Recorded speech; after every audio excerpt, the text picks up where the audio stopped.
নবীজি বললেন, শোনো, দুনিয়াতে সূর্য এত উপরে রয়েছে, তারপরেও তোমরা তার তাপ সহ্য করতে পারছো না।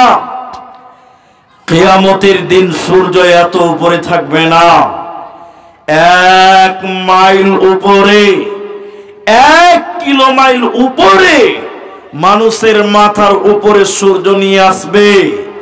সেদিন সূর্যের তাপে মানুষেরা বৃষ্টির মতন মানুষের শরীর থেকে ঘাম বেয়ে যাবে, আর মানুষের মগজগুলো টকবক টকবক টকবক করে ফুটবে। মানুষের মগজগুলো গলে গলে চোখ দিয়ে কান দিয়ে বেরিয়ে যাবে। সূর্যের তাপ সহ্য করতে পারবে না। যে ময়দানে মানুষেরা দাঁড়িয়ে থাকবে সেটা তামার মতন গরম হবে। নবীজি বললেন, এত রোদ, এত তাপ, মানুষেরা যেদিন বাঁচাও বাঁচাও বলে আর্তনাদ করবে।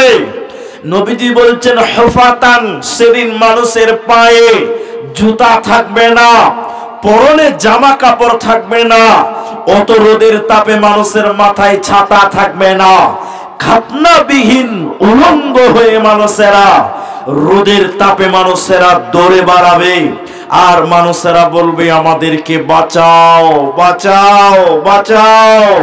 সেদিন আল্লাহ ব্যতীত কেউ বাঁচাতে পারবে না।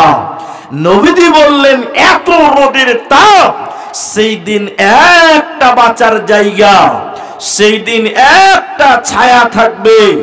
ওই ছায়াটার নাম হলো আল্লাহর আরশের ছায়া, আল্লাহর বরকতের ছায়া, রহমতের ছায়া।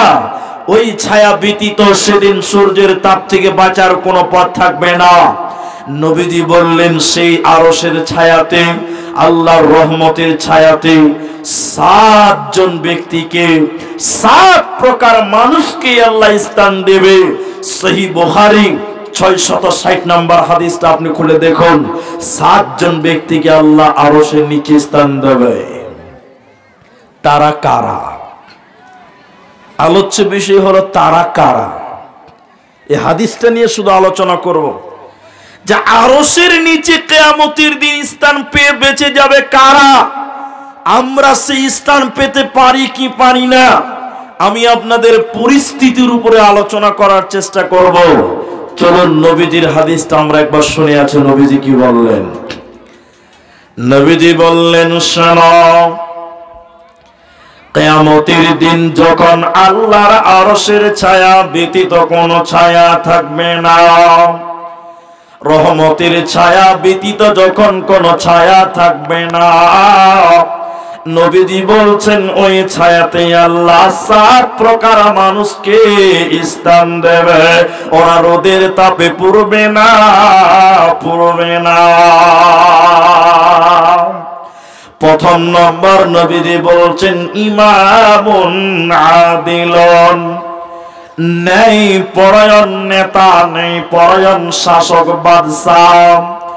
যে নেতা ইনসাফের সঙ্গে বিচার করে, মানুষের উপরে জুলুম করে না, গরিবের মাল ঠিক মতন বুঝিয়ে দেয়, কারো হক নষ্ট করে না, যে মোড়ল বিচার ফয়সালা করে সুস্থভাবে স্বাভাবিকভাবে, কারো উপরে জুলুম করে না, এরকম বিচার কারণেওয়ালা, ওই রকম মেম্বার, প্রধান, মোড়ল, সর্দার কিয়ামতের দিন আল্লাহর আরশের নিচে স্থান পাবে।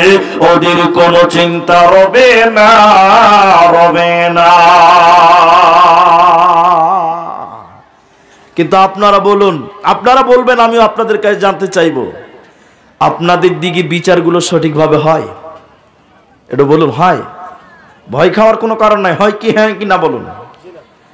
গতকালকে আমাকে ফোন করেছে, গতকালকে হোয়াটসঅ্যাপে SMS করছিল বারবার, বলছে, মুলি স্যার, একটা পরের বউ একটা অবিবাহিত ছেলের সঙ্গে ধরা পড়েছে। আমি জায়গার নাম বলবো না, আপনাদের দিনাজপুরের ঘটনা, জালসার কথা, জালসাতে এই কাজ হয়েছে। তো ধরা পড়ে গেছে, এখন মোড়ল সর্দার বিচার করতে বসেছে। আপনাদের দিকে বিচার এরকম হচ্ছে কিনা? 3টা গ্রামের মোড়ল বিচার বসেছে, বিচারে বসে সর্দাররা, মোড়লেরা বসেছে বিচার করতে করতে, একটা মোড়ল রাখতে রাখতে বলছে, হ্যাঁ ওকে 10 লাখ টাকা জরিমানা করো, মেয়েটার এখন কি হবে? তখন 2টা মোড়ল বলছে, মোড়ল তুমি ঠিক কথা বলেছো, মেয়েটার কি হবে? 10 লাখ টাকা জরিমানা করে দাও। ছেলেটার উপরে 10 লাখ টাকা জরিমানা করছে, এরকম মডেল আছে না নাই? হ্যাঁ না বলুন, একটু বলুন না রে বাবা। আছে। আচ্ছা, দোষটা কি শুধু ছেলের না মেয়েরও দোষ আছে? আপনারা কথা বলেন আমার সঙ্গে, দোষ কি ছেলের না মেয়েরও আছে? মেয়েরও আছে। জেনা, নারীর সম্মতি ছাড়া কোনোদিন জেনা হতে পারে না। তাহলে জরিমানা করছো মোড়ল তুমি, শুধু ছেলেটার মেয়ে কি মা, মেয়ে কি সাধু, ও কি রাজি ছিল না? এ হলো আমাদের দেশের বিচার। আমি কথা কি ভুল বললাম? এটাই হচ্ছে, এরকম হচ্ছে। হাজার বিচার দেখেন সিস্টেম বিরোধী হচ্ছে, ইনসাফ বিরোধী হচ্ছে, ইনসাফের সঙ্গে হয় না। নবীজি বললেন, শোনো, ন্যায় পরিয়ান ইনসাফের সঙ্গে বিচার ফয়সালা যারা করবে না, ওরা আরশের নিচে স্থান পাবে না। আর আমানতদার নেতা, ইমামুনা দিলুন, ন্যায় পরায়ণ নেতা, যে নেতা মানুষের মাল সঠিকভাবে বুঝিয়ে দেয়, বিপিএল এর গম চুরি করে না, মানুষের ঘর চুরি করে না, যে মেম্বার প্রধান মানুষকে সুন্দরভাবে ইনসাফের সঙ্গে মাল বন্টন করে, আমানতের খেয়ানত করে না, ওই নেতাকে আল্লাহ কিয়ামতের দিনে আরশের নিচে স্থান দেবে, কোনো চিন্তা রবে না, রবে না। আমি আপনাদের এলাকার মানুষ চিনি না, নেতা টেতা চিনি না, তবে আমার মনে হচ্ছে, আপনারা বলুন, আপনাদের দিকে নেতারা ভালো? একটু বলুন ভালো? এই যে রাস্তার অবস্থা, কিছু দেখে কিছু বুঝা, কথা বলেন এরা, কিছু দেখে কিছু বুঝা যায়। নেতা কাকে বলে? সেদিন একজন, একটা পত্রিকাতে পড়ছিলাম, আমাদের এই জাগো নিউজ 24, বলছে আমাদের নেতা পায়খানা চুরি করে খেয়ে নিয়েছে। কথাটা কেমন লাগলো শুনতে? খারাপ লাগলো না? খারাপ লাগলো কি লাগলো না? আসলে পায়খানা সরকার থেকে পায়খানা ঘর দেয় কি দেয় না? দেয় না? আপনার দিকে দেয় না? দিছে কি দিছে না? কইছে আমাদের নেতা পায়খানা চুরি করে খেয়ে নিয়েছে, পেপারে লিখছে। কি বলবেন নেতাদের সম্পর্কে? কি বলবেন? এদের ইনসাফ আছে?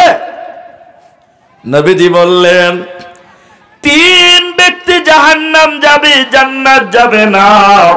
একজন হলো বৃদ্ধ ব্যভিচারকারী, যে বয়স হয়ে যাওয়ার পরে যার চরিত্র ভালো নয়, ওই ব্যক্তি জান্নাত যাবে না, জাহান্নাম যাবে।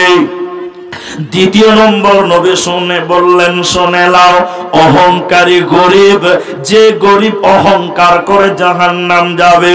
3 নম্বর নবীজি বলছেন, শুনে নাও, যে নেতা মিথ্যাবাদী বাদশাহ, এখন বাদশাহ বললে চলবে না, নেতা বলতে হবে। মিথ্যাবাদী নেতা ও জাহান্নাম যাবে, জান্নাত যাবে না, আর আল্লাহর আরশের নিচে কিয়ামতের দিন স্থান পাবে না। অতএব নেতা আমানতদার